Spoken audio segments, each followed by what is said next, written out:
Adrian was supposed to break her and feel nothing, use her for revenge and walk away clean. But she kept defying him with fire in her eyes, kept making him forget why he brought her into his world. Now he didn't want to destroy her anymore.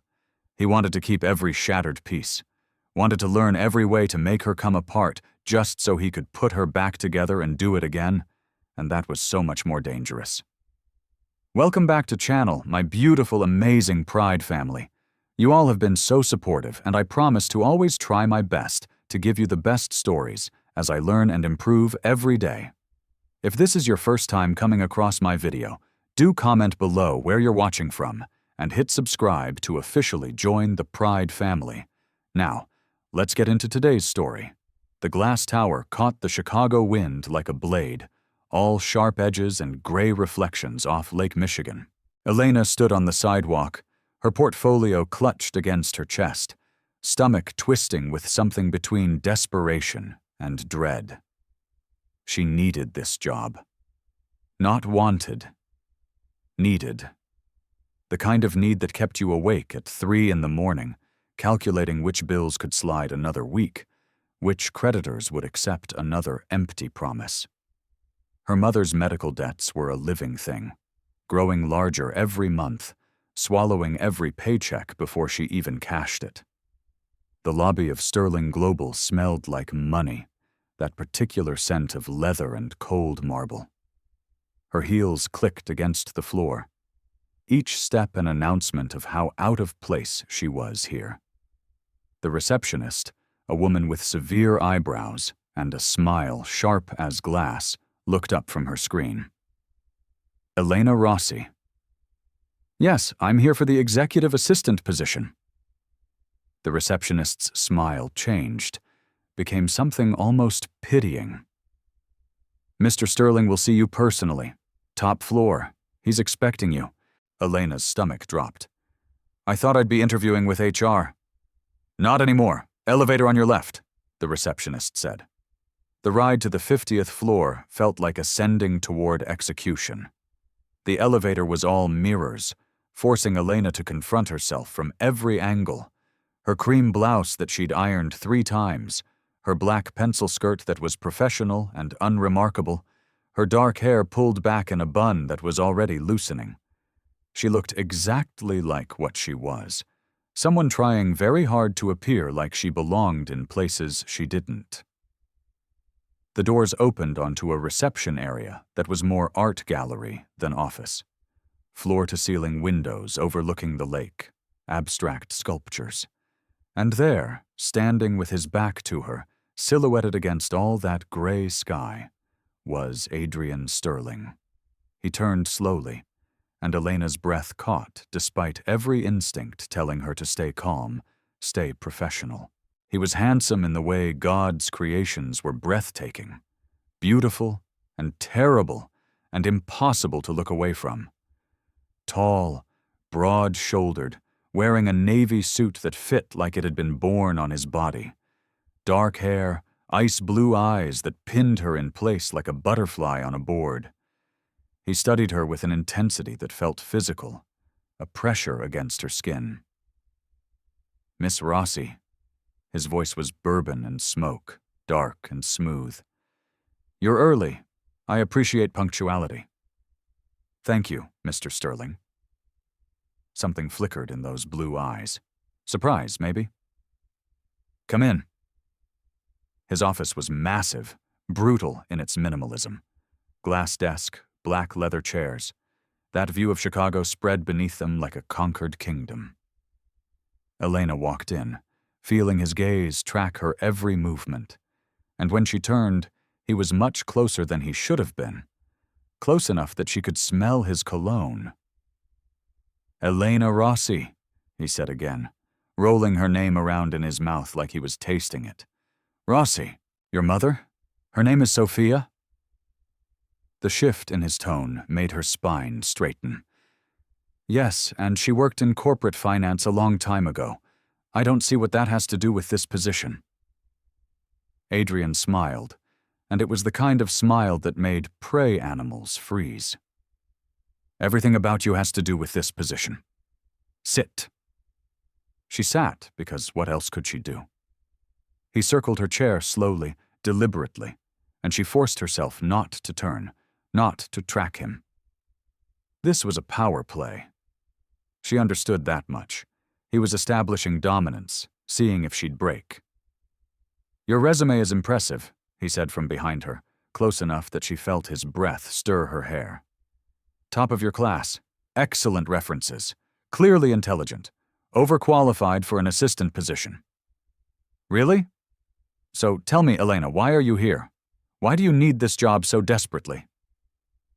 She met his eyes as he came around to face her. "My mother is sick.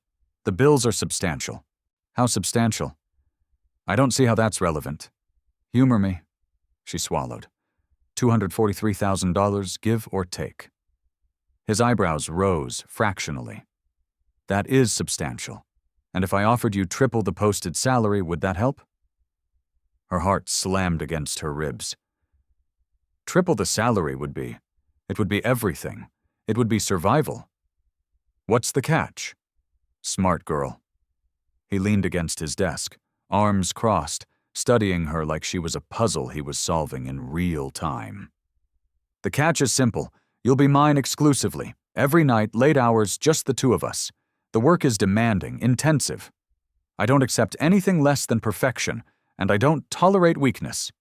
Can you handle that, Elena?" Every instinct screamed danger, every nerve ending lit up with warning. But she thought of her mother's pale face, the pain she tried to hide, the collection notices that came every day like clockwork. She met his gaze dead on. "I can handle anything, Mr. Sterling. Anything." The word was a caress and a threat. "We'll test that." He slid a contract across his desk. It was already prepared, her name already typed in, the salary figure making her dizzy, 3 times what she'd hoped for. Enough to breathe again. "Sign it," he said softly. "Sign it and you're mine." The pen was heavy in her hand. She read through the contract quickly. Standard non-disclosure agreements, non-compete clauses, nothing that raised red flags beyond the unsettling feeling crawling up her spine. She signed. Her signature looked small and vulnerable on all that expensive paper. Adrian picked up the contract, studied her signature, then set it aside. He leaned down, his hands bracing on the arms of her chair, caging her in. His face was inches from hers, those blue eyes burning with something that made her pulse spike. "Your mother destroyed my father," he said quietly, conversationally, like he was commenting on the weather. "Took everything from him. His money, his reputation, his will to live. She embezzled $50 million and disappeared. Left him to face the investigation alone. I was 17 when I found him in his office with a gun in his mouth. Do you know what that does to a person, Elena? Watching your father's brains paint the wall because the woman he loved, the woman he trusted, destroyed him?" The blood drained from her face. The room tilted.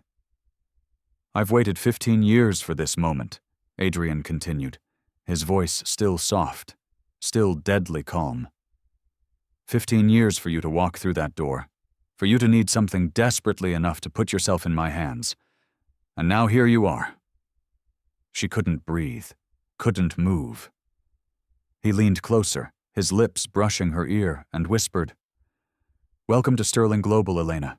You're going to pay for her sins in ways you can't even imagine yet." Then he straightened, smoothed his tie, and smiled like they'd just discussed quarterly projections. "You start tomorrow 8 to 1 a.m. sharp. Don't be late." Elena stood on shaking legs, her entire body numb with shock.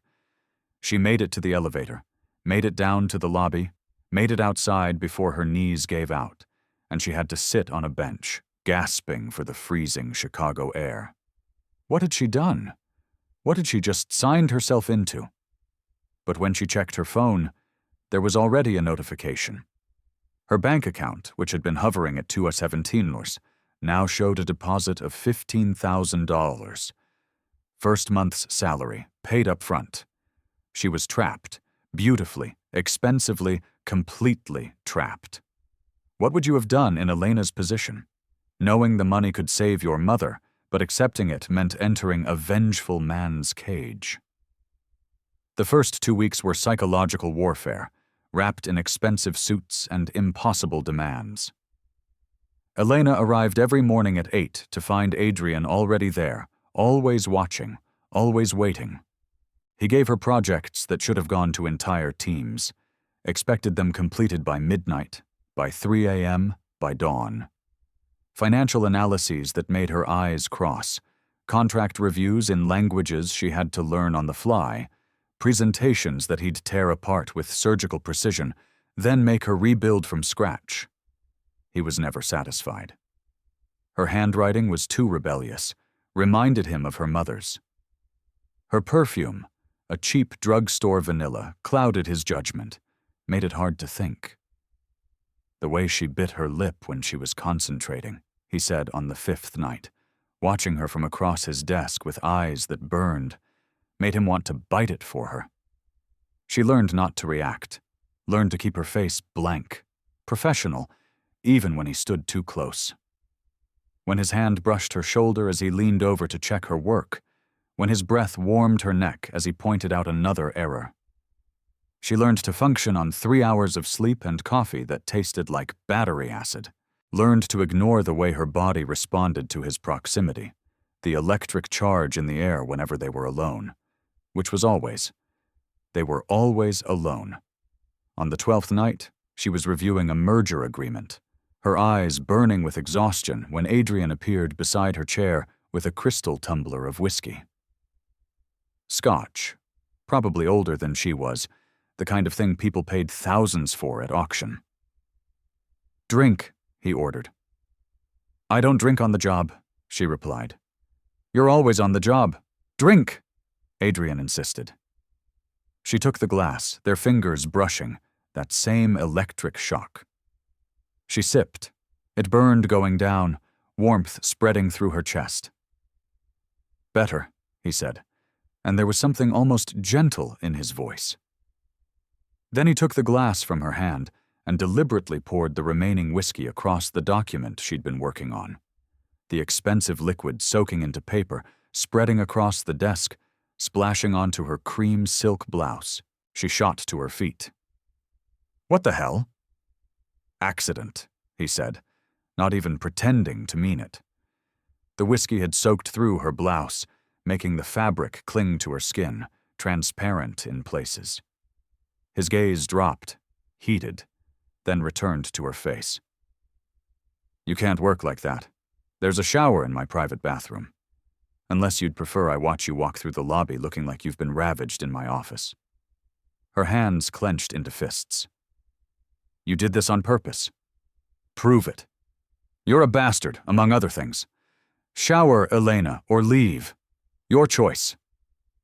It wasn't a choice, and they both knew it. She grabbed her bag and stalked toward the bathroom, feeling his eyes on her the entire way.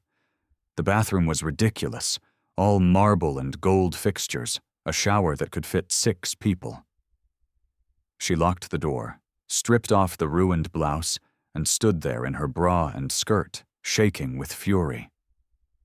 This was what he wanted, to humiliate her, to break her down, to make her feel small and powerless, to punish her for her mother's sins, real or imagined. Fine. If he wanted her broken, she'd show him what defiance looked like. She washed the whiskey from her skin, dried off, and walked back into his office, wearing only her black lace bra and pencil skirt. His back was to her. He was standing at the window, glass in hand, and when he turned and saw her, every muscle in his body went rigid. She walked slowly toward her desk, maintaining eye contact the entire time, watching something dangerous kindle in those blue eyes. "Is this what you wanted to see, Mr. Sterling? Proof that I'm not afraid of you?" His jaw clenched. He set down his glass with enough force that it should have shattered. "You're playing a game you don't understand." "Then explain the rules." "There are no rules. That's the point."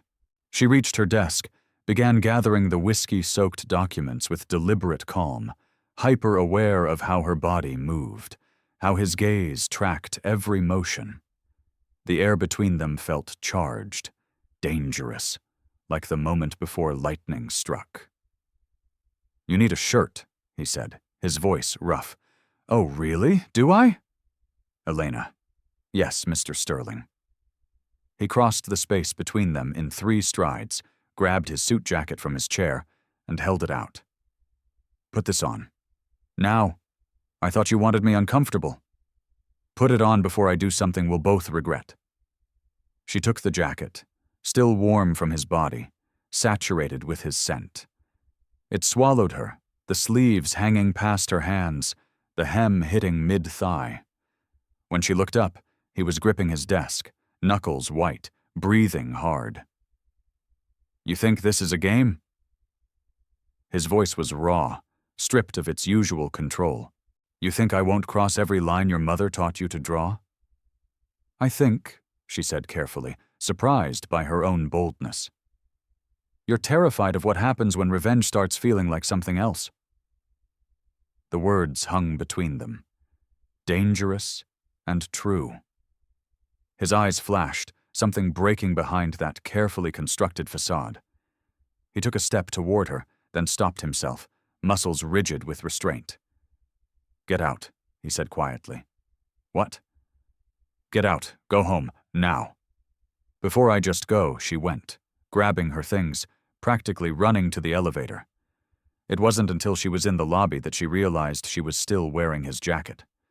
It smelled like him, cedar and darkness, and something uniquely Adrian. She should have taken it back, should have left it upstairs.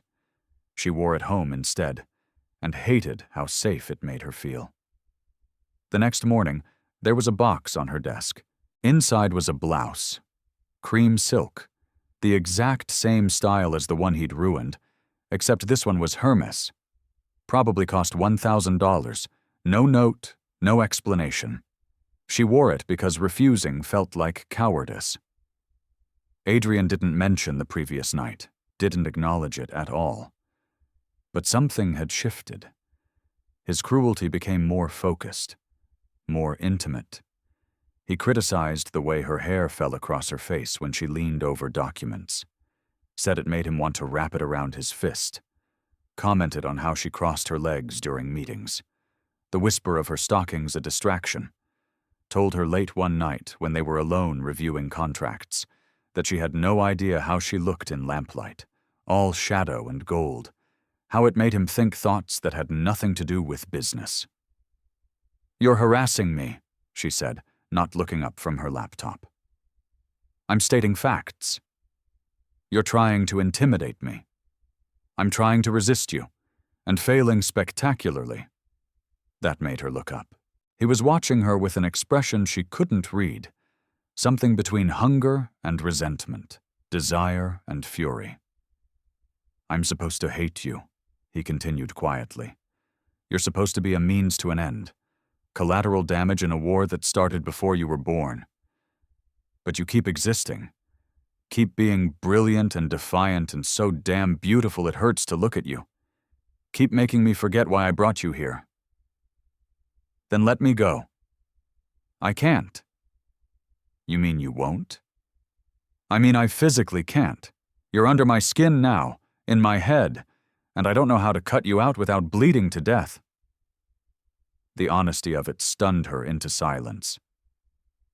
This wasn't the cold, controlled man who'd threatened her on that first day. This was someone unraveling, someone at war with himself. "What do you want from me?" she whispered. "Everything. Nothing. I don't know anymore." Before she could respond, his phone buzzed.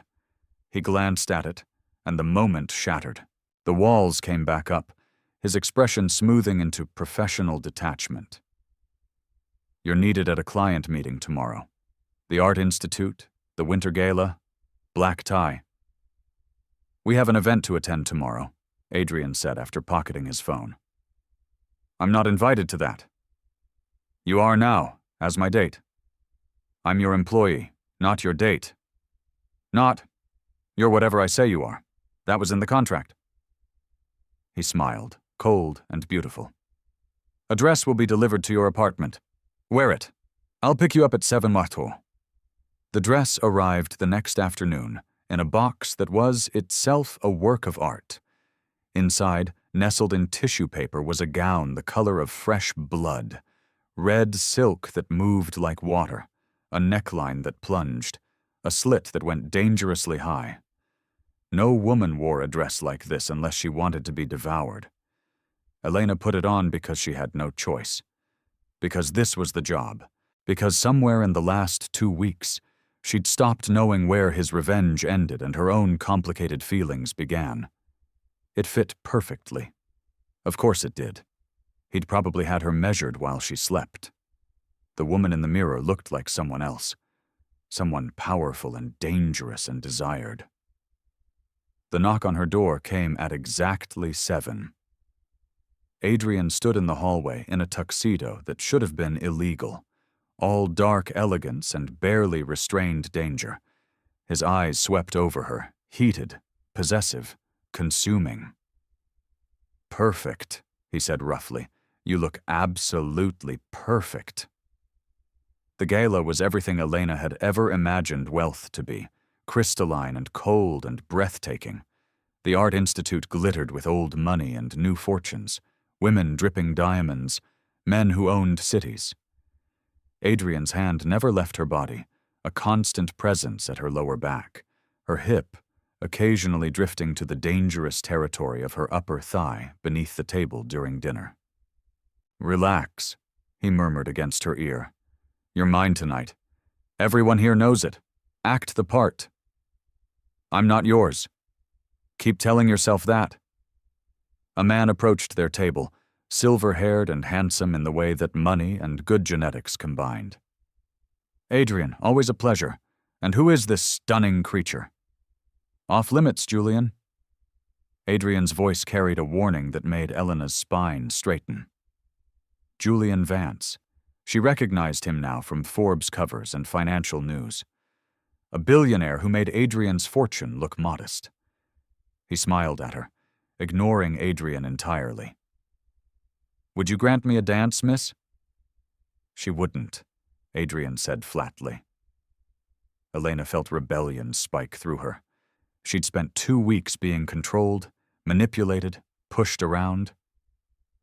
She stood, placed her hand in Julian's. I'd love to. The fury in Adrian's eyes could have melted steel. But he couldn't make a scene. Not here. Not in front of Chicago's elite. She let Julian lead her onto the dance floor, very aware of Adrian's gaze burning into her back. You're brave, Julian said as they began to waltz. Adrian doesn't share his toys. I'm not his toy. No. Julian's smile was knowing. You're wearing a dress he bought you, standing here because he commanded it. And the only reason he hasn't dragged you off this floor is because he's calculating whether murder would damage his reputation. Trust me, darling. You're absolutely his toy. Before she could respond, Adrian was there, cutting in with lethal grace. You don't get to touch what's mine. He growled at Julian, then pulled Elena against him so forcefully the air left her lungs. He led her away from the ballroom through glass doors, onto a terrace overlooking the city park. Music drifted out, something dark and rhythmic, and he pulled her into a tango that felt less like dancing and more like combat. I'm not yours, she hissed as he spun her, then snapped her back against his chest. I'm not my mother. Whatever she did, I won't be punished for it. He dipped her low, his face inches from her exposed throat, and she felt his breath hot against her skin. You think I haven't noticed? You're nothing like her. She was calculating, cold. Every smile was strategy. You burn, Elena. You feel everything. Wear it on your skin. That's the problem. He pulled her upright so forcefully she crashed against him, all hard muscle and barely controlled violence. That's why this is so much worse than I planned. What are you talking about? He backed her against the stone railing, the city lights below them, the party continuing inside, oblivious to the war happening on this terrace. I was supposed to break you and feel nothing, use you, destroy you, get my revenge, and walk away clean. Instead, I want to break you and keep every shattered piece. Want to learn every way to put you back together just so I can take you apart again. Want to hear my name on your lips when you're begging, and I don't even know if you'll be begging me to stop or begging me for more. His hands framed her face, forcing her to meet his eyes. See how every man in that room was watching you? They're imagining what I'm going to do to you tonight. But they don't know the truth. What truth? Her voice was barely a whisper. That you'll come apart so beautifully under my hands. That you'll forget your own name. That I want to pin you against this balcony and show everyone who you belong to. Want to make you come with 200 people inside wondering why you look so beautifully wrecked when you walk back in. Elena, when I finally take you, and I will, you're going to understand that revenge and obsession are the same thing, and you'll love every second of hating me for it. Before she could respond, a voice interrupted. You look so much like your mother. Elena turned to find an elegant woman, silver hair, kind eyes that held secrets. Has he told you the truth about what she did? Or just his version? Genevieve. Adrian's voice was sharp. Walk away. The woman, Genevieve, looked at him with something like pity. She deserves to know all of it, Adrian. Not just the story you've been telling yourself for 15 years. Then she melted back into the crowd before Elena could ask what she meant. The ride home was silent, tension thick enough to choke on. When Adrian pulled up to her building, she reached for the door handle. Elena. She paused. That dress, keep it. I want you to remember tonight.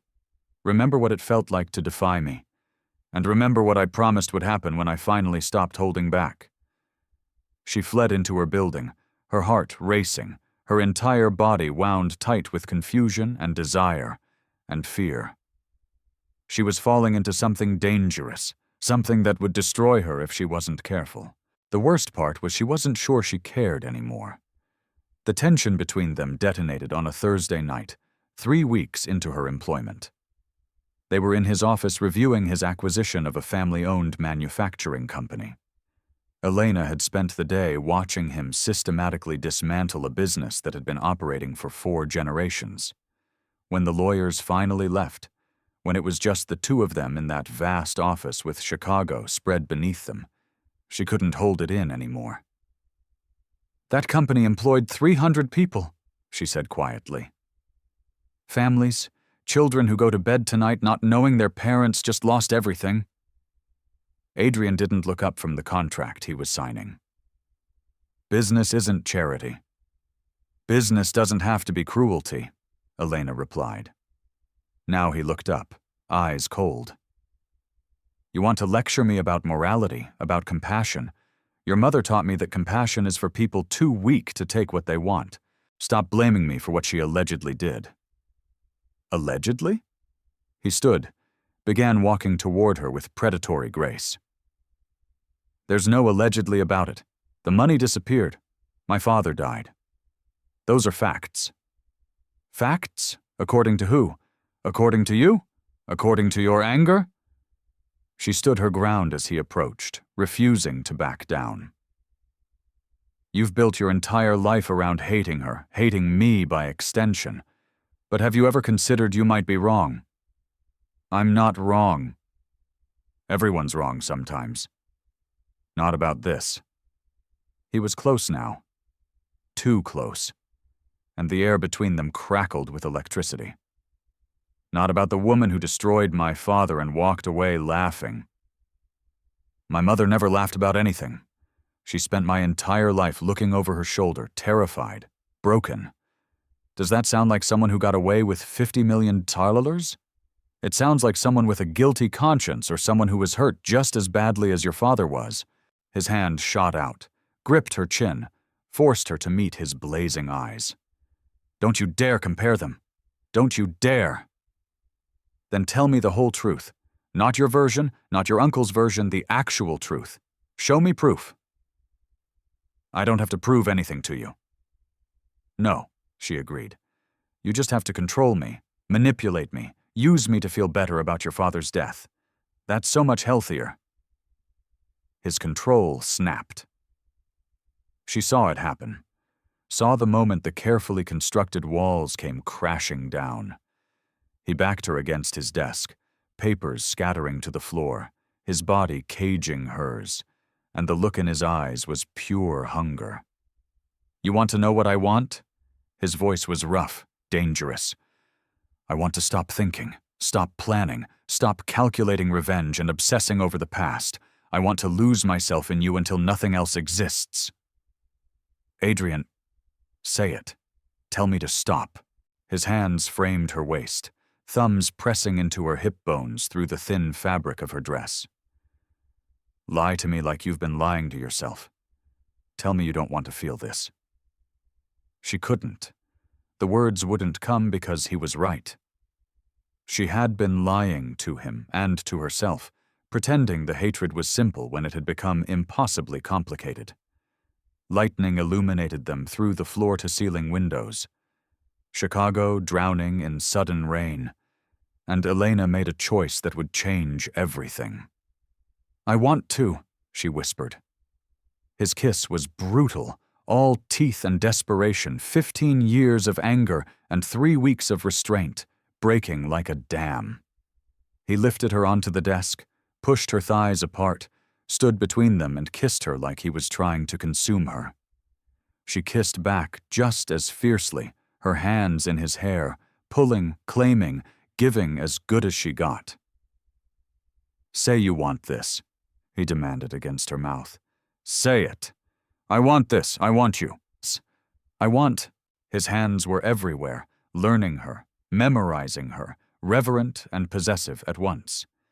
He took his time, despite the urgency thrumming between them, made her gasp, made her beg, made her forget her own name, just like he'd promised. When she whispered his name like a prayer, like a curse, he groaned against her throat. Don't look at me with those innocent eyes, he said roughly, one hand sliding up her thigh, higher, finding the heat of her through thin lace. I know exactly what's underneath this dress now, and Elena, you have no idea what you've just unleashed. Spread your legs wider. Let me see all of you. Let me memorize every sound you make when I touch you here. His fingers moved, made her cry out, and here, another touch that had her arching into him, and especially here. The storm outside was nothing compared to the one between them. He took her apart with deliberate precision, learned every trigger, every weakness, every way to make her shatter. And when she finally came apart in his arms, his name torn from her throat, he held her through it like she was something precious, instead of something he was supposed to destroy. Afterward, as they were catching their breath, still tangled together, the city lights reflecting off rain-soaked windows, he pressed his forehead to hers. I thought this would satisfy the craving, he whispered, voice raw and honest. Thought once I had you I could let you go. I was wrong. Now I need you like oxygen, Elena, and I don't know how to survive that. She should have been afraid, should have recognized the danger in his words. Instead, she kissed him again, softer this time, and felt something in her chest crack open. Later, as she dressed in the dark, she noticed his computer screen still glowing. A folder was open, labeled in neat capitals. Sophia, final phase. Her blood ran cold. She glanced at Adrian. He was in the bathroom, and quickly scanned the contents. Timelines, financial records, and a document titled Endgame. She closed the laptop before he returned, but the damage was done. Whatever had just happened between them, whatever she'd started to feel, it was built on sand. He was still planning something, still playing a game she didn't understand. And she'd just given him ammunition. How do you maintain your sense of self when falling for someone who's simultaneously your greatest danger and deepest desire. The next morning, Elena woke up in her own bed with the taste of him still on her lips and a text message on her phone. "Wear the blue dress today? I want to see you in it." She stared at the message for a full minute before checking her closet. There, hanging where it definitely hadn't been the night before, was a blue dress she'd never seen. Fitted, professional, devastatingly elegant. He'd been in her apartment while she was sleeping, had a key, or picked the lock, or just walked through walls because apparently Adrian Sterling could do whatever he wanted. She should have been furious, should have called the police, filed a restraining order, run far and fast. Instead, she put on the dress because it fit perfectly and made her feel powerful, and texted back, "Breaking and entering is illegal." His response was immediate. "Sue me." When she arrived at the office, there was coffee on her desk, prepared exactly how she liked it, even though she'd never told him. Cream, 2 sugars, a hint of cinnamon. He was standing at the window when she walked into his office for their morning briefing. And when he turned, the heat in his eyes made her stomach flip. "Good morning, Elena. You were in my apartment. I was ensuring you had appropriate work attire. Normal people use delivery services. I'm not normal people." He crossed to her, slow and predatory, and ran one finger along the neckline of the dress, barely touching her skin, but making every nerve ending light up. "And I needed to see where you sleep, where you dream, what you look like when you're vulnerable. That's deeply disturbing. I'm just being honest." His hand curved around her neck, thumb tracing her pulse point. "Your heart is racing. Fear or desire?" "Both." "Good. You should be afraid of how much I want you." The following days became a study in obsession. Adrian started appearing everywhere. At the coffee shop 2 blocks from her apartment where she stopped every morning. At the grocery store where she shopped on Wednesday evenings. At the park where she ran on weekends. He never approached, just watched from a distance. Let her know he was there, tracking her, following her. She confronted him on the 5th day. "This is stalking. This is protection. From what?" "From everything, everyone. The world is full of people who would hurt you, Elena. I'm simply ensuring that doesn't happen." "You're the one hurting me." Something flashed across his face, almost like pain. "No, I'm the one who won't let anyone else hurt you. There's a difference." He pulled out his phone, showed her an app with a map and a blinking dot. Her location, accurate to the meter. "I've been tracking your phone since the day you signed the contract. I know everywhere you go, everyone you see. I have security footage of your building, your routes, your routines."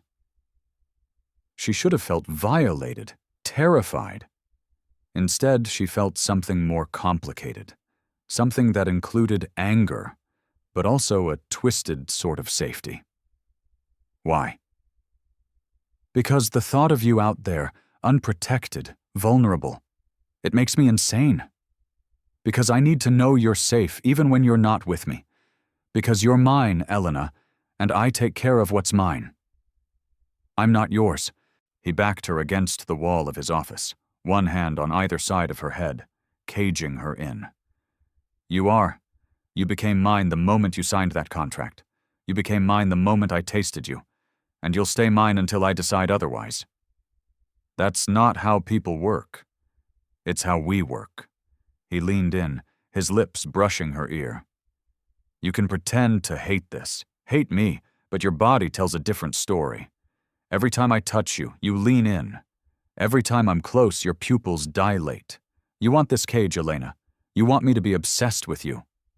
You're insane." "About you? Absolutely." She tried to quit the next day, walked into his office at 8 a.m. with a typed resignation letter. 2 weeks' notice that she knew she wouldn't be allowed to serve.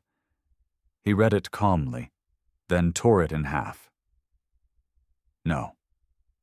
You can't keep me here against my will. Watch me." Within 24 hours, every job opportunity disappeared. The interview she'd had lined up at a marketing firm canceled, position filled. The temp agency that had promised her work suddenly had nothing available. Her landlord called demanding 3 months' rent upfront, a term that had never been in her lease before. Her mother's creditors, who'd been relatively patient, all called at once, demanding immediate payment. She realized with dawning horror what he'd done. He controlled everything. Her income, her housing, her mother's care. He'd woven a web so tight she couldn't move without his permission. She stormed into his penthouse that night. The address had been on his business card, and he opened the door like he'd been expecting her. Probably had been. Probably had been watching her approach on one of his dozens of cameras. "What did my mother actually do to you?" She was shaking with rage and fear and desperation. "What justifies this? Controlling every aspect of my life, manipulating me, using me. What could she possibly have done that makes this okay?" His composure cracked. She watched it happen. Watched the cold billionaire mask slip to reveal raw pain underneath. "Come in." The penthouse was stunning, all glass and steel with that view of the city and lake. He led her to a study, opened a vault built into the wall, and pulled out a manila folder thick with documents. "She was my father's CFO," he said quietly, handing her the folder. They built Sterling Global together, equals, partners, lovers, though they tried to hide it. He trusted her with everything, the business, his money, his heart. And then she embezzled $50 million, transferred it to offshore accounts, and disappeared. Elena looked through the documents with shaking hands. Bank statements, wire transfer records, all bearing her mother's digital signature. "My father was investigated for fraud," Adrian continued, his voice hollow. "Lost clients, lost reputation, lost everything he'd built over 30 years. I was 17. I came home from school one day and found him in his office, gun in his hand, note on the desk saying he couldn't live with the shame, couldn't face what she'd done to him." He turned away, looked out at the dark water. "Do you know what it does to a person, Elena? Being 17 and scrubbing your father's blood off the walls? Knowing that the woman he loved, the woman he would have died for, she destroyed him and didn't look back? She's lived comfortably ever since on stolen money while he's been in the ground for 15 years. Elena felt tears on her face. For him, for the boy he'd been, for the pain that had shaped him into this broken, dangerous man. But something didn't add up.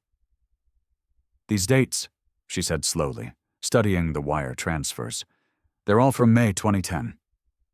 Yes. My mother was in the hospital that entire month. Emergency surgery complications. She nearly died. There's no way she could have been accessing company accounts." Adrian went very still. "What?" "Look."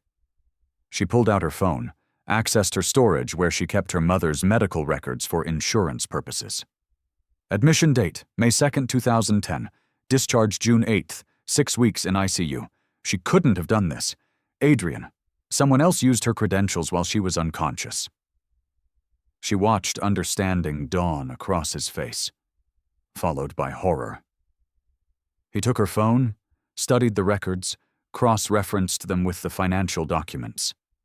The wire transfers had all occurred during the exact weeks Sophia had been in the hospital. "No," he whispered. "No, that's not. It has to be. It's not." Elena's voice was gentle, despite everything. "Someone framed her, used her hospital stay as cover. Who else had access to her accounts?" Adrian sank into a chair, his face ashen. "My Uncle Victor, he was the company's attorney, had administrative access to everything. He's the one who showed me the evidence after my father died.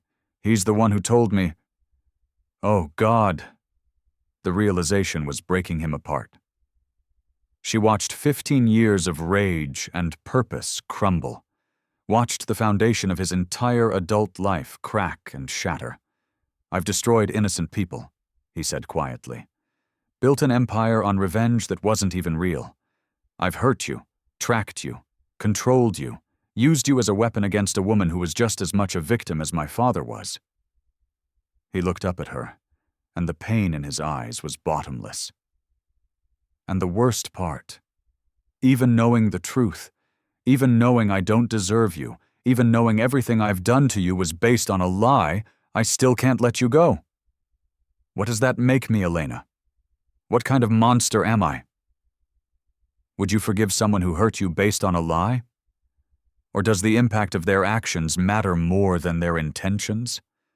She should have walked away, should have taken this revelation and run, filed charges, exposed him, taken back her life. Instead, she knelt in front of him, took his face in her hands, and made him look at her. "It makes you human," she said softly. "Damaged and dangerous and completely human, and we're going to figure this out together." His hands covered hers, desperate. "Why? Why would you help me after everything?" "Because I understand what it's like to build your life around protecting someone you love. Because I've seen who you are under the anger, and that person is worth saving, and because despite everything, despite the surveillance and the manipulation and the control, I'm falling for you and I don't know how to stop." He kissed her then, different from before. Not conquest, but gratitude. Not possession, but plea. "I don't know how to do this," he whispered against her mouth. "Don't know how to be with you without trying to own you. Don't know how to love without destroying. Then we'll learn together." They spent that night piecing together the truth. Adrian pulling files from his home office. Elena cross-referencing timelines and documents. The picture that emerged was damning. Victor had been embezzling for years.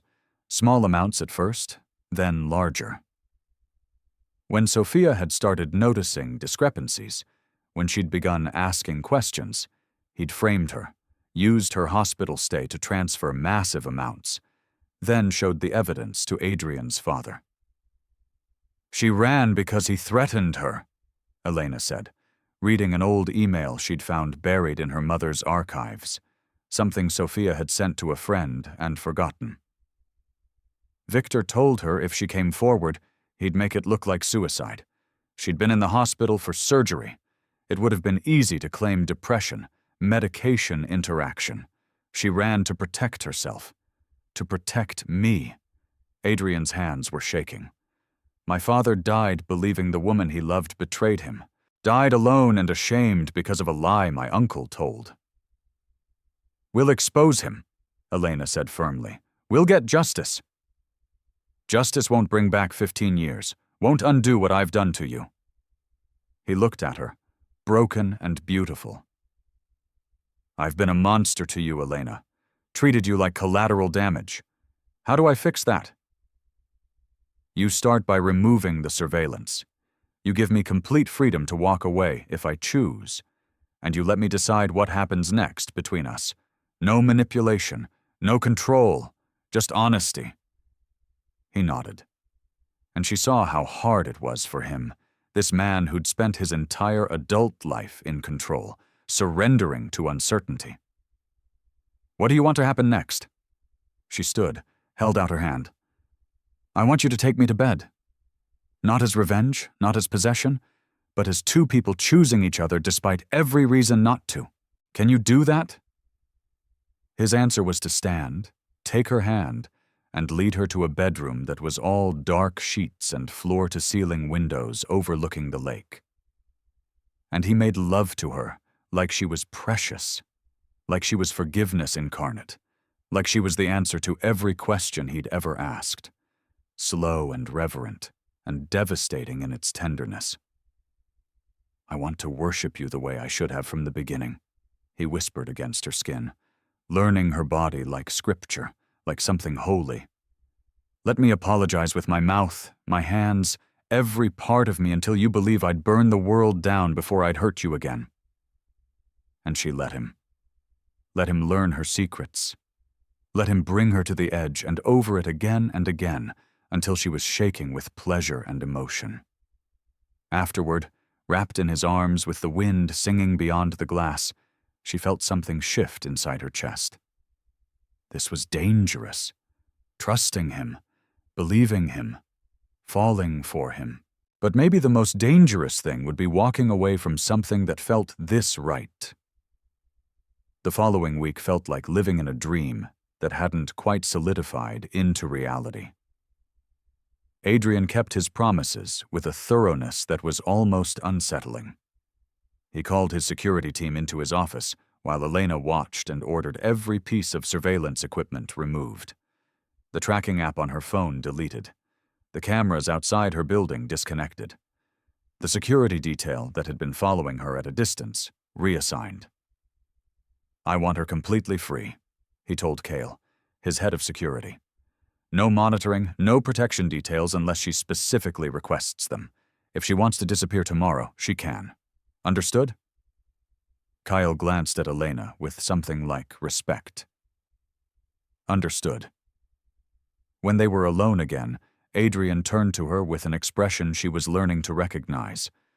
Vulnerability wrapped in expensive suits and carefully controlled posture. "I meant what I said. You're free to leave whenever you want, but I'm hoping you'll choose to stay." "For how long?" "As long as you want. An hour? A day? Forever. Your choice, Elena. Always your choice from now on." She chose to stay. They began exploring Chicago together, not as employer and employee, not as captor and captive, but as two people tentatively learning each other outside the war zone. Adrian took her to a private cabin on Whidbey Island at midnight. The air cool under their feet, the sound of the ocean singing its eternal song. He pulled her onto the deck, still wearing her dress, laughing at her shriek of surprise, and kissed her with the scent of pine and salt on their lips. "I've never done this," he admitted, holding her as the waves crashed in the distance. "Just existed with someone. No agenda, no strategy, just being. How does it feel?" "Terrifying. Perfect. Like jumping off a cliff and discovering I can fly." He made love to her in the warmth of the cabin, the fire crackling, stars wheeling overhead through the skylights. His touch was different now, reverent instead of conquering, asking instead of demanding.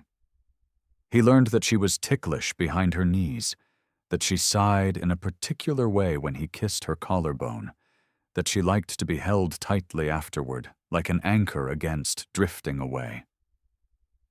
"Let me taste every inch of you under the stars," he whispered against her throat, his hands mapping her body with deliberate slowness. "Let me make you come so many times you forget there was ever darkness between us." And she let him, let herself surrender, not out of obligation or fear, but choice, and the difference made everything new.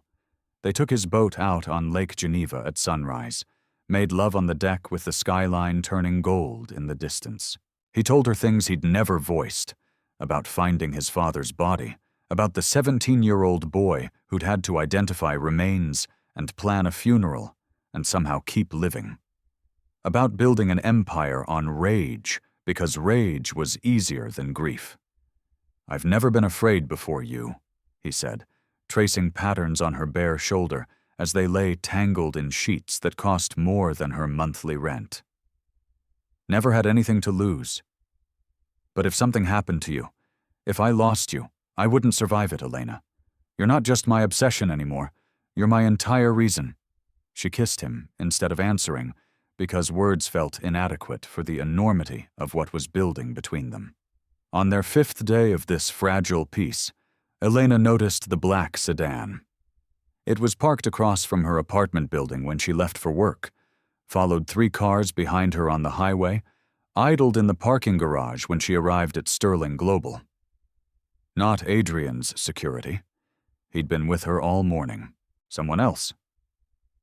She mentioned it casually over lunch in his office. "There's a black sedan that's been following me." "Not your people?" Every muscle in his body went rigid. What model? I don't know. Cars, expensive looking, tinted windows, license plate starts with K7 something. He was already on his phone pulling up traffic camera footage, running the partial plate. When the results came back, his face went pale. That's Victor's car, your uncle. He knows. Adrian stood, began pacing like a caged predator. He knows I've discovered the truth, knows you're the one who showed me the evidence, and he knows that hurting you is how he destroys me. Fear spiked through her, cold and sharp. What do we do? I'm putting security back on you, not for control, for protection. Please, Elena. Please let me keep you safe. She nodded. Because this was different. This was real danger instead of manufactured control. Okay. He pulled her into his arms, held her so tightly she could barely breathe. I won't let him touch you. I'll burn everything I've built to the ground before I let him hurt you. That night he insisted she stay at his penthouse. His bedroom became their sanctuary, all glass walls overlooking the lake, sheets that smelled like him, safety in the circle of his arms. He made love to her with desperate tenderness, like he was memorizing her in case she disappeared. The way you surrender to me now, he breathed against her skin, moving inside her with aching slowness, trusting, open, soft. It's more powerful than any revenge I ever imagined. You've conquered the conqueror, baby. Illusion. I want to wake up inside you, fall asleep inside you, learn every way to make you scream until pleasure and pain are the same thing, and you're addicted to both. She wrapped her legs around him tighter, claiming him as much as he was claiming her. Then do it! Make me yours! You already are. You've been mine since the moment you walked into my office and looked at me like you weren't afraid, like you could see right through the monster to whatever was underneath. I see you, she whispered. All of you. And I'm not afraid. His control shattered. He took her hard and deep and desperate, wringing cries from her throat that might have been his name or prayers or both. And when they finally collapsed together, trembling and spent, he held her like she was the only real thing in his world.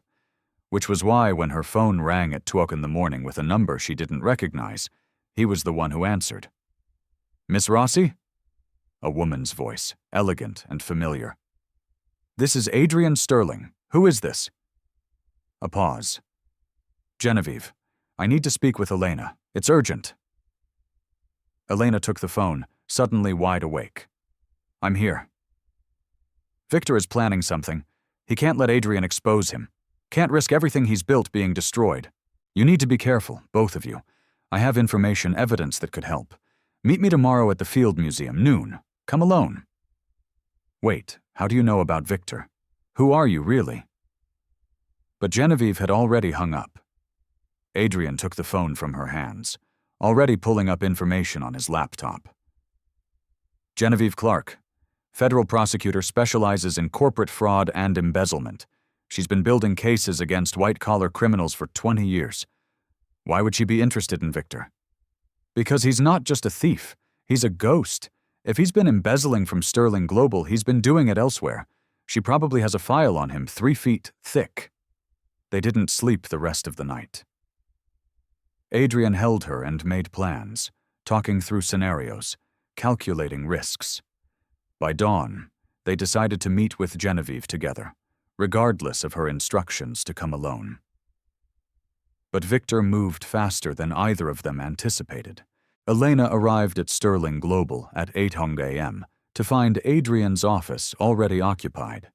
Not by Adrian, who was in the elevator behind her, but by a distinguished man in his 60s with silver hair and Adrian's blue eyes. Victor Sterling sat in Adrian's chair like he owned it, and his smile was charming and venomous. Elena Rossi, we finally meet properly. I've heard so much about you. She backed toward the door, but 2 men in suits blocked her path. Security, but not Adrian's. Victor's. Don't be afraid, Victor said smoothly. We're just going to have a conversation. A negotiation, really. Please sit. I'd rather stand. Suit yourself. He steepled his fingers. The picture of corporate elegance. You've been a very busy girl, haven't you? Digging through old files, asking uncomfortable questions, turning my nephew against me, turning him toward the truth. You mean truth is such a flexible concept? My truth is that I've spent 15 years carefully constructing a very profitable arrangement. Your truth is that you've fallen for a man who was willing to destroy you for revenge. Adrian's truth is that his father was weak, trusted the wrong woman, and paid for it. All equally valid perspectives, don't you think? The elevator chimed. Adrian stepped out, saw Victor, and his entire body went predator still. Get away from her. Nephew, so good to see you. We were just discussing perspective. Adrian crossed to Elena, positioned himself between her and Victor. This ends now. I know what you did. I have the evidence. Medical records proving Sophia couldn't have transferred that money. Digital forensics showing the IP addresses came from your home network. You framed her. Let my father die believing a lie. And you've been stealing from this company for 20 years. Victor's smile never wavered. Do you have any idea how many crimes you've just described? How many years of prison time? Why on earth would I admit to any of that? Because this office is recording everything you say. No, it's not. I had your security system disabled an hour ago. Victor stood, buttoned his suit jacket with deliberate precision. Here's what's going to happen. You're going to sign over 50% of Sterling Global to me, controlling interest, and in exchange I'll disappear. Take my shares, sell them quietly, retire to somewhere without extradition treaties. And if I refuse? Victor's expression hardened. Then Elena dies. I have people watching her mother right now at Northwestern Memorial. One phone call and Sophia Rossi has a tragic accident. Medication error so common in hospitals. And sweet Elena here. Well, Chicago is such a dangerous city. Carjackings, muggings, terrible things happen to young women every day. Adrian's hand found Elena's, gripped it so hard it hurt. She could feel him shaking with rage and fear. You can have it all, he said. The entire company, everything. Just don't touch her. Adrian, no, Elena started, but Victor was already sliding a contract across the desk. Sign now or I make the call. What Victor didn't know, what neither Elena nor Adrian knew until that moment, was that Cale was already in the building, had been there since 6 a.m., setting up equipment in the conference room adjacent to Adrian's office. And Genevieve Clark wasn't at the Field Museum waiting. She was 3 floors down with a team of federal agents, listening to every word through the wire Cale had planted in Adrian's desk lamp. Adrian reached for the contract, and Elena made a choice. She stepped forward, putting herself between Adrian and his uncle. You won't sacrifice everything for me, she said firmly. We'll find another way. Victor laughed, the sound ugly and cold. Touching, but naive. He reached into his jacket. The gun appeared so quickly Elena barely registered it. Small, silver, deadly. Victor pointed it casually at her chest. Last chance, nephew. Sign or I put a bullet in her heart right here. He's not signing anything. Everyone turned. Cale stood in the doorway, no longer wearing a security uniform, but an FBI windbreaker, weapon drawn and trained on Victor. Behind him, federal agents poured into the office, a tide of blue and authority. Genevieve Clark stepped through them, elegant and implacable. Victor Sterling, you're under arrest for embezzlement, fraud, conspiracy to commit murder, and about 15 other charges I'm going to enjoy reading to you. Victor's face transformed, charm dropping away to reveal something feral underneath. In one fluid motion, he grabbed Elena and pulled her against him, gun pressed to her temple. I'll take her with me. You've taken everything else. The world slowed down. Elena could hear Adrian's sharp intake of breath, could see the absolute terror in his eyes, could hear him saying something, pleading, offering himself instead. Please, she's innocent in all of this. Take me instead, kill me, just let her go. But Elena wasn't helpless, wasn't going to be a victim, a damsel, a prize fought over by men. She remembered self-defense classes from college, remembered what her instructor had said about using an attacker's expectations against them. She went completely limp, dropped all her weight suddenly. Victor's grip faltered for just a second. Cale took the shot, hitting Victor's shoulder. The gun clattered to the floor. Agents swarmed forward, but one of them wasn't an agent. Victor's bodyguard, the one who'd been standing silent by the window, pulled his own weapon, fired once in the chaos. The bullet hit Elena's side just below her ribs, a punch of heat and pain that knocked her to her knees. Adrian caught her before she hit the ground, his face white with shock. No, Elena. Stay with me. Blood. So much blood. She could feel it hot and wet, spreading across her dress. The pain was distant, shock doing its job. She tried to speak, managed to whisper, "The medical records in your vault, check them again." Then darkness pulled her under, and she let it. When facing impossible choices, do we sacrifice ourselves for those we love, or fight to survive so we can love them longer? Elena woke up in pieces. First pain, sharp and consuming in her side. Then sounds, the beep of monitors, hushed voices, someone crying. Then awareness, hospital room, white walls, fluorescent lights. And finally sensation.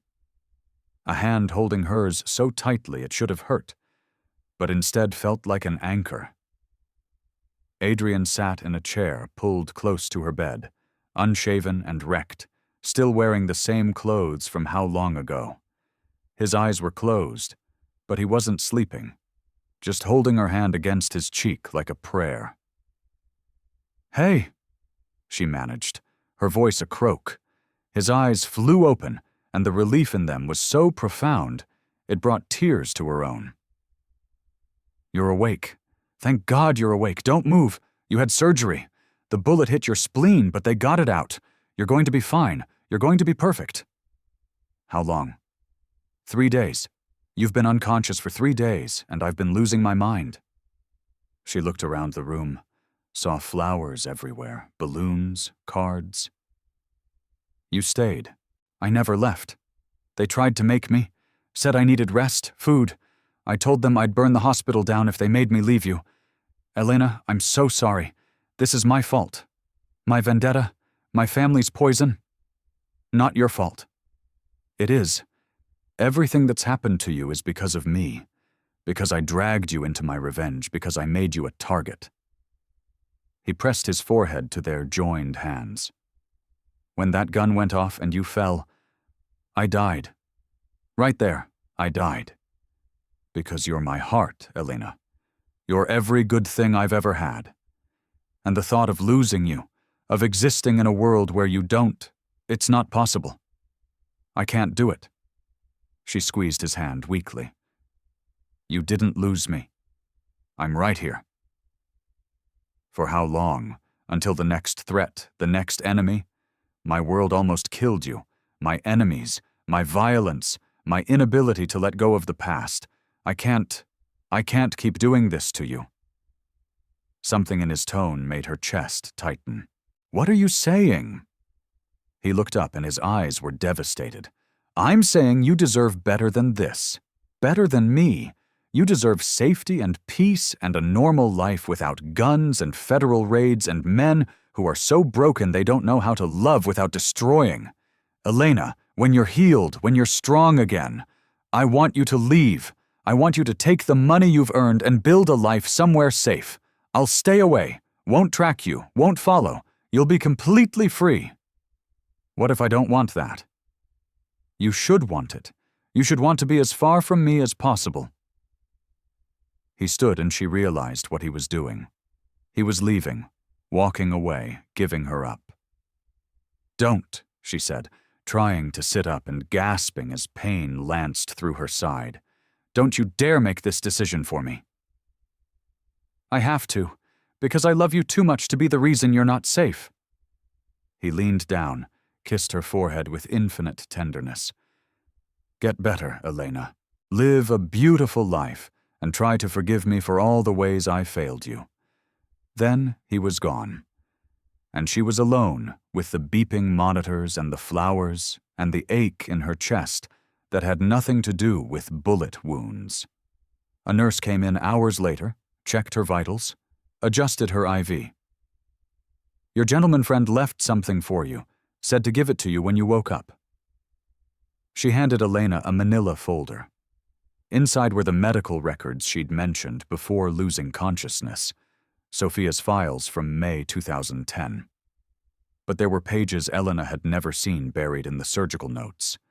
Complications from emergency surgery, ectopic pregnancy, ruptured, massive internal bleeding, fetus non-viable, mother stabilized. Sophia had been pregnant, 6 months pregnant according to the dates. She'd been carrying Adrian's father's child when Victor had framed her, when the stress and trauma had triggered the medical crisis. She'd lost the baby during the surgery, had lost everything. Her lover's child, her career, her safety, her entire future. Elena read through the records with tears streaming down her face. Adrian's father had been going to be a father himself. They'd been building a family, not just a company, and Victor's betrayal had stolen all of it before it could begin. She had to tell Adrian, had to show him this. But when she asked the nurses, they said he'd left strict instructions not to tell her where he'd gone. The weeks that followed were a study in physical healing and emotional deterioration. Elena's body mended, the wound closing, her strength returning.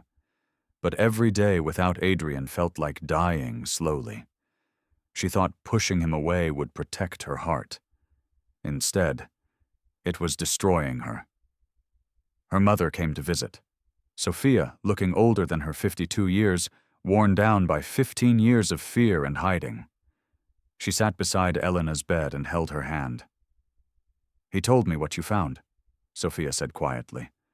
"The medical records, the pregnancy." "I'm so sorry, Mom." "Don't be. I've spent 15 years running from that pain, letting it define me, letting fear cage me. But if I could go back knowing everything that would happen, all the loss and terror and grief, I'd still choose love. Because those months with Michael, with Adrian's father, before it all fell apart, they were the only time I felt truly alive. Even knowing how it ended, even then. Because loving him, being loved by him, it changed me, made me braver, stronger, more myself than I'd ever been. And yes, losing him and losing our baby nearly destroyed me. But having had that love at all, having known what it felt like to be completely seen and chosen, that was worth everything." Elena wiped her eyes. "I pushed him away." "Then go get him back." "What if he doesn't want me anymore?" Sophia smiled, sad and knowing. "Baby, that man sat in this hospital for 3 days without eating or sleeping, threatened to commit arson when they tried to make him leave, and has called me every single day since to make sure you're healing. He wants you. He's just convinced himself you're better off without him." "Where is he?" "Whidbey Island, the cabin on the Sound. Cale told me. Said Adrian's been there alone, punishing himself by staying away from you." Elena was out of bed before her mother finished speaking, ignoring the pull in her healing side, ignoring the nurses' protests. She'd spent 4 weeks being careful, being patient, being sensible. She was done with all of it. The drive to the island took 3 hours. 3 hours of rehearsing what she'd say, how she'd convince him. The cabin was exactly what she'd imagined. Glass and wood and stunning views, isolated and perfect. She knocked on the door, her heart hammering. Adrian opened it, looking wrecked, unshaven, hair disheveled, wearing jeans and a t-shirt instead of his usual suits, beautiful in his brokenness. When he saw her, every emotion crossed his face at once: joy and terror and longing and pain. "Elena, you shouldn't be here. You should be resting, healing." "I'm fine. You were shot 3 weeks ago, and I'm fine. Can I come in?" He stepped aside wordlessly, and she walked into a space that was as beautiful and isolated as she'd imagined. Floor-to-ceiling windows overlooking a private beach. Furniture that was all clean lines and expensive comfort, and a loneliness so profound it hurt to breathe. "You look terrible," she said. "I feel terrible. Knowing you're out there healing, knowing I can't see you, can't hold you, can't make sure you're okay. It's killing me. But it's what you deserve. Distance from me, from my world." "What if I don't want distance?" "You should. Stop telling me what I should want, Adrian. Stop making decisions for me like I'm a child who can't understand the consequences." She pulled the medical records from her bag, held them out. "Look at these." "Really?" "Look." He took them, confused, and she watched his face change as he read, watched understanding dawn, followed by anguish. She was pregnant. My father's child, your half-sibling, a family that was stolen before it could begin. Victor didn't just destroy your father and my mother. He destroyed the future they were building together. Adrian sank onto the couch, the papers shaking in his hands. All of this, 15 years of rage and revenge and pain, and at the center of it was a baby who never got to exist, a brother or sister I never got to meet. Elena sat beside him, took his hand. "You weren't just avenging a betrayal that never happened. You were honoring a family that should have been. And now you can actually honor them by choosing love instead of revenge, by building something beautiful instead of destroying everything ugly." "I don't know how to be soft," he said, his voice breaking. "Don't know how to be someone who deserves you. I only know possession and control and obsession." "Then be obsessed." She turned his face toward hers, made him look at her. "Be possessive. Be controlling when I need you to be, and gentle when I'm breaking. Just be mine while you're doing it. No more walking away. No more protecting me from yourself. I choose you, Adrian. Damage and darkness and all. What if I fail you? What if my world hurts you again? Then we'll survive it together. That's what love is. Not safety, but choosing each other through the danger. I'm not asking you to be perfect. I'm asking you to be present, to stop running from what we have because you're afraid of losing it." He pulled her into his arms so tightly she could barely breathe, his face buried in her hair. "I love you. God, Elena, I love you so much it terrifies me. You've ruined me for control, for revenge, for anything that isn't this good. Stay ruined. Stay terrified. Stay mine." He kissed her then, desperate and claiming and tender all at once, and she kissed back with everything she had. When he pulled away, his eyes were wet. "I don't deserve you." "Probably not. I don't deserve you either, but we're choosing each other anyway, and that's what matters." He carried her to his bedroom, laid her gently on sheets that smelled like the sea and him. "Your wound is healed enough? I need you, Adrian. Need to feel alive again." He made love to her like she was made of glass and starlight, so careful, so reverent, worshipping every inch of her skin. "I need to be inside you," he whispered against her throat. "Need to feel you wrapped around me so tight I forget where I end and you begin. Need to make you come so hard you understand this is forever. Then do it. Make me yours again." "You never stopped being mine.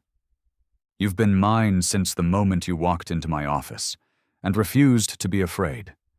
Since the moment your revenge turned to obsession, turned to love. Say it again, Elena. Say you choose me. I choose you. Say it while I'm touching you here. She guided his hand. While you're trembling, while you're mine in every way that matters. They moved together slow and deep, reconnecting, relearning, remembering why they'd been willing to risk everything for this. And when they finally shattered together, his name on her lips and hers on his, it felt like coming home. Afterward, wrapped in his arms with the water singing beyond the glass, he whispered, I want to build something with you, something that honors what our parents lost, something that makes sure no one else suffers what they did. What did you have in mind? A foundation for victims of corporate fraud, families destroyed by white-collar crime. We'll fund legal aid, financial counseling, protection services, everything your mother needed and never had. Elena's throat tightened. That's beautiful. I already started the paperwork. Bought the building where your mother's creditors operated, the ones I used to trap you. I'm converting it into the foundation headquarters. He paused, then continued softly. I want to name it after the baby, the child my father and your mother lost, so something beautiful comes from that tragedy. She was crying now, full silent tears. He or she would have been so loved. They were loved. They are loved. And they'll be remembered. He held her tighter. I can't undo the past, can't bring back what Victor stole, but I can make sure no one else suffers what you and your mother endured. And I can spend every day proving that I'm capable of building something beautiful instead of destroying it. If you could transform your deepest pain into something that heals others, would you be willing to revisit that pain every day? 6 months later, Elena stood in the lobby of the Rossi Sterling Foundation, watching Chicago's elite mill around with champagne and curiosity. The building was stunning. All the cold efficiency of the creditor's office transformed into warmth and welcome. Walls painted in soft colors, comfortable furniture, private consultation rooms, a children's play area for families in crisis. Adrian's hand found hers, squeezed gently. He wore a tuxedo that made him look like sin and salvation combined, and the way he looked at her still made her stomach flip 6 months into this beautiful, complicated relationship. Nervous? He asked. Terrified. What if no one comes? What if this doesn't help anyone? It will. It already has. He gestured to the crowd, and she recognized faces from the news, families that had been destroyed by corporate fraud, people who were rebuilding with the foundation's help. You did this, Elena. Your vision, your heart. We did this. No, he said firmly. I wrote checks. You built something that matters. Don't diminish that. Sophia approached, looking healthier than Elena had seen her in years. Free from fear, free from hiding, finally able to use her own name again. Victor was in federal prison, awaiting trial. His assets frozen, his power broken. Justice was slow, but it was coming. You should say something, Sophia said, gesturing to the small stage set up for speeches. I can't. I'm terrible at public speaking. You're terrible at believing in yourself, Adrian countered. But I believe in you enough for both of us. Go tell them why this matters. She walked to the stage on shaking legs, looked out at the crowd, and found Adrian's eyes. He mouthed, I love you. And somehow that made everything easier. Thank you all for coming, she began, her voice stronger than she expected. 6 months ago, I was drowning in debt, desperate and afraid. I took a job that I thought would save my mother, and instead walked into a war I didn't understand. But that war, as painful as it was, led me here to this foundation, to this mission, to the understanding that our worst moments don't have to define us. They can transform us.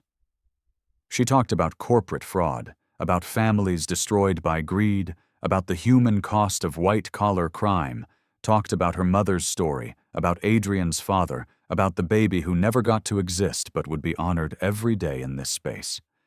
When she finished, there wasn't a dry eye in the room. Later, on the rooftop terrace overlooking Chicago's glittering skyline, Adrian pulled her aside. The party continued below, successful beyond their wildest dreams. But up here, it was just the two of them and the stars. "I have something for you," he said. "You've already given me everything." Not quite everything. He dropped to one knee, and Elena's heart stopped. The ring he pulled from his pocket was stunning. A sapphire the color of deep ocean surrounded by diamonds. "I know I don't deserve you. No, I did everything wrong before I did anything right. But will you marry me anyway? Will you let me spend the rest of my life earning you?" She pulled him up, kissed him breathless, and whispered against his mouth. "You already have me. You've had me since the moment you tried to make me afraid. And I chose defiance instead. Since the moment your revenge turned to obsession, turned to love. Yes, Adrian. Yes to everything." He slid the ring onto her finger with shaking hands, then kissed her like she was oxygen, and he'd been drowning. Below them, someone must have seen because applause erupted from the party. "They're watching us," Elena murmured. "Let them watch. Let the whole world know you're mine and I'm yours, and neither of us is ever letting go." They stood wrapped in each other on that rooftop, the city lights below like fallen stars. Two broken people who'd chosen to heal together instead of destroy separately. The past was still there, scars that would never fully fade. But the future was bright and beautiful. And theirs. Adrian's phone buzzed. He glanced at it, smiled. "Kyle says Victor's lawyer just called. They want to make a deal, provide evidence against his other victims in exchange for a reduced sentence. Will you take it?" "What do you think?" Elena considered. 6 months ago, she would have wanted maximum vengeance. Now she just wanted to move forward. "I think justice matters more than revenge. If his testimony helps other people get closure, we should take it. Look at you being wise and forgiving. Look at you asking my opinion instead of making decisions for me." He laughed, the sound free and genuine. "You've changed me. Elena Rossi, soon to be Elena Sterling, changed me in ways I didn't think were possible." "Good. Keep changing. Keep growing." "Keep choosing me every day," he promised. "Every single day for the rest of our lives." They stayed on that rooftop long after the party ended, talking about the future, making plans, stealing kisses between words. Talked about the Foundation's expansion, about families they'd help, about the life they'd build together. Talked about maybe someday having children who would grow up knowing love instead of revenge, security instead of fear. "I want to wake up next to you for the next 50 years, Adrian said, as the sky began to lighten with approaching dawn. "Want to argue with you about business decisions and make up in creative ways? Want to watch you change the world one family at a time and be the man who gets to stand beside you while you do it." "That's a pretty good plan." "I'm good at planning. Less good at the emotional stuff, but I'm learning." "You're better at it than you think." She leaned into him. Safe and chosen and home. "This us, it's the most real thing I've ever felt. Me too, and Elena. Yeah, thank you." "For what?" "For walking through my door that day. For being brave enough to defy me, strong enough to forgive me, and crazy enough to love me. For taking my revenge and turning it into redemption. For being you." She kissed him as the sun rose over Chicago, painting the sky in shades of gold and pink and promise. Two people who'd started as enemies become lovers, and chose to be partners. Not perfect, never perfect, but perfectly theirs. The game was over. Love had won. The end. If this story captivated you, comment below your favorite moment from this story. Also, on a scale of 1 to 10, what would you rate this story and why? Take care of yourself. I'll see you in my next story. Lots of love.